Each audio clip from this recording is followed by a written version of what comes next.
Assalamualaikum warahmatullahi wabarakatuh. Ketemu lagi dengan TV Lebaran, TV-nya orang yang butuh hiburan. Nah, kali ini seperti biasanya kita akan melaksanakan salah satu ekspedisi hiburan dari TV Lebaran, yaitu ekspedisi alam. Ekspedisi ini biasanya kita lakukan di alam terbuka atau alam bebas, dengan cara mengunjungi tempat-tempat yang menarik atau tempat-tempat yang bikin terkesan bagi TV Lebaran. Dan kali ini kita akan mengunjungi sebuah tempat yang berada di sekitar lokasi proyek besar pembuatan jembatan Pandan Simo yang menghubungkan Kabupaten Bantul ke Kabupaten Kulon Progo. Jadi di sekitar proyek ini ada sebuah situs peninggalan dari salah satu raja ya, atau sultan dari kerajaan Mataram di masa lalu, yaitu Sultan Hamengkubuwono yang ke-7. Jadi lokasi ini konon adalah tempat bersemedi dari Sultan Hamengkubuwono yang ke-7. Sultan Hamengkubuwono yang ke-7 ini punya nama kecil yaitu Gusti Raden Mas Murtejo.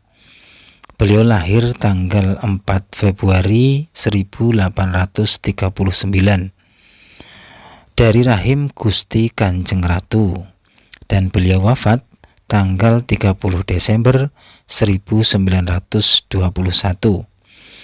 Beliau naik tahta pada tanggal 13 Agustus 1877. Beliau juga punya julukan yaitu Sinuwun Bey atau Sultan Ngabei, atau kerap disebut sebagai Sultan Sugih.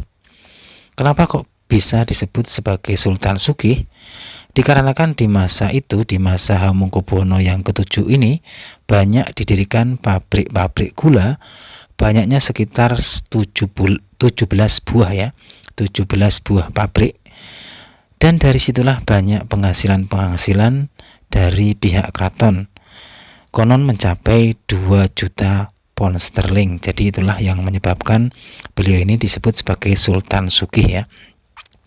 Nah, inilah teman-teman lokasi dari tempat peninggalan jejak dari Sultan Hamengkubuwono yang ke-7.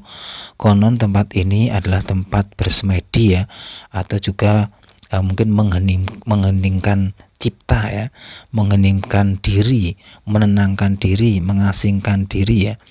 Karena pada zaman dahulu kala, di zaman-zaman kerajaan ini, memang orang-orang itu seneng atau mungkin seneng lelaku ya, atau bersemedi ya, untuk mencari mungkin arah, atau mencari petunjuk, atau mencari wangsit, atau mencari ilmu baru gitu ya.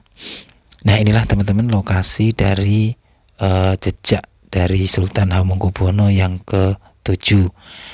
Jadi ini namanya itu adalah situs Pandan Simo. Kenapa kok bisa disebut sebagai Pandan Simo ya lokasi ini? Itu konon ceritanya itu adalah di sini itu terdapat sebuah pohon pandan ya. Terus pohon pandan itu berbentuk simo. Simo itu adalah seperti macan itu ya. Jadi lokasi ini disebut sebagai tempat bersemedi, yaitu situs Pandan Simo teman-teman ya. Nah, inilah lokasinya teman-teman. Setelah TV Lebaran itu ya mengekspedisi lokasi ini, mengitari lokasi ini ya, itu saya kok belum menemukan jejak-jejak masa lalu yang yang mungkin bisa menunjukkan bahwa lokasi ini adalah jejak-jejak dari masa lalu ya, dari bentuk bangunan, dari bentuk batu-batuan yang ada di sini ini menurut TV Lebaran memang masih ya baru ya, atau belum lama ya. Tapi ya wajar saja karena memang beliau ini Sultan Hamengkubuwono yang ke-7 ini, atau yang punya nama kecil Gusti Raden Mas Murtejo ini, memang hidup di sekitaran tahun 1800-an sampai 1900-an ya. Jadi ya wajar aja kalau peninggalan-peninggalan yang ada di sini tuh memang terlihat tidak begitu tua ya. Jadi hawanya itu tidak begitu terasa memang klasik gitu ya. Nah ini teman-teman, saya juga akan melanjutkan ke sebuah lokasi lagi, dan lokasi ini memang cuma di sekitaran dari proyek pembuatan jembatan Pandan Simo. Saya akan mengunjungi sebuah tempat yang bernama Pandan Payung, teman-teman ya. Kenapa kok bisa disebut sebagai Pandan Payung ya? Itu konon di sini tuh ada sebuah pohon pandan yang dahulu kala itu sangat-sangat membuat teduh ya. Jadi seperti payung, maka disebut sebagai Pandan Payung ya. Nah inilah teman-teman lokasinya. Di sini terdapat juga sebuah arca atau sebuah patung ya. Patung ini menyerupai seorang simbok-simbok ya, atau seorang wanita yang ya mungkin ya usianya sekitar 30 tahun atau mungkin sekitar 40 tahunan. Kita coba akan mengekspedisi lokasi ini teman-teman, apakah di lokasi ini terdapat jejak-jejak masa lalu, dan mungkin kita dapat menemukan hal-hal yang baru dari lokasi ini ya teman-teman ya. Dan lokasi ini memang mempunyai beberapa versi cerita ya. Tadi kita sudah mengunjungi dua lokasi sekaligus. Yang pertama yaitu situs Pandan Simo, dan yang ini adalah situs Pandan Payung. Kalau dari cerita lain, versi lain ya dari situs Pandan Simo, dahulu itu di saat Sultan Hamengkubuwono ke-7 itu bersemedi, beliau itu melihat seekor macan ya. Dan macan ini ternyata tidak menerkam beliau dalam persemediannya ya. Tapi ternyata macan ini tunduk atau takluk kepada Sultan Hamengkubuwono yang ke-7. Nah, disitulah penamaan dari Pandan Simo tadi, yaitu pandan itu dari pepohonan pandan yang dahulu kala di sini itu banyak sekali. Terus dari penamaan dari macan tadi, jadi bernama macan dan pohon pandan tadi disatukan menjadi Pandan Simo. Kalau lokasi ini atau Pandan Payung ini, konon Sultan Hamengkubuwono yang ke-7 ini melihat seberkas sinar ya di langit, dan itu ternyata konon jatuhnya itu ada di lokasi ini. Dan seberkas sinar itu juga konon adalah wahyu Raja Mataram di saat itu. Jadi kemungkinan besar Sultan ini pengen mengejar wahyu itu, dan akhirnya ketemu di sini, dan akhirnya juga menjadi raja di saat itu. Nah ini teman-teman, kita melihat di sisi utara dari lokasi ini, itu kita dapat melihat bagaimana proses pembangunan jembatan Pandan Simo. Kita dapat melihat alat-alat berat yang menjulang tinggi dari sini ya. Kita juga sudah dapat melihat beton-beton yang mungkin sudah banyak tertata di sana ya. Dan inilah teman-teman lokasi situs-situs jejak peninggalan Mataram di sekitaran proyek jembatan Pandan Simo ya. Ya inilah teman-teman ya. Mungkin kalau masyarakat itu banyak yang berkunjung di sini tuh ya, mungkin melihat pantai-pantai di sekitar sini ya rame-rame ya.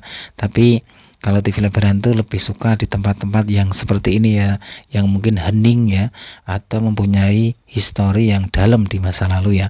Termasuk lokasi ini, yaitu jejak-jejak Mataram dari Sultan Hamengkubuwono yang ke-7. Dan kebetulan juga memang lokasi ini dekat dengan proyek pembuatan jembatan Pandan Simo. Nah inilah teman-teman, kita mencoba lagi untuk mengekspedisi langkah demi langkah, detik demi detik dari lokasi ini. Lah kemungkinan apakah ini yang disebut sebagai pohon pandan ya gitu ya. Nah inilah lokasi teman-teman, tempatnya. Dan hasil dari ekspedisi ini saya simpulkan ya, bahwa lokasi ini memang menurut TV Lebaran, dari struktur, dari analisa, dari imajinasinya, memang lokasi ini tidak begitu tua ya.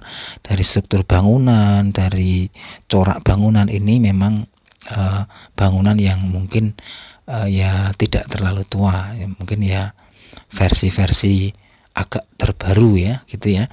Terus dari hawa mistisnya ya, ini kita menganalisa juga ya, meskipun kita bukan supranatural ya, kita hanya orang biasa, tapi kita merasakan juga memang dari dua situs ini, dari situs Pandan Simo dan situs Pandan Payung ini, memang dari rasa atau mungkin hawa mistisnya itu memang lebih kuat di tempat situs Pandan Payung ya gitu. Jadi di sini emang agak kuat ya. Nah, ini kita dapat melihat ini ya, dari sini nih proses-proses pembuatan dari jembatan Pandan Simo.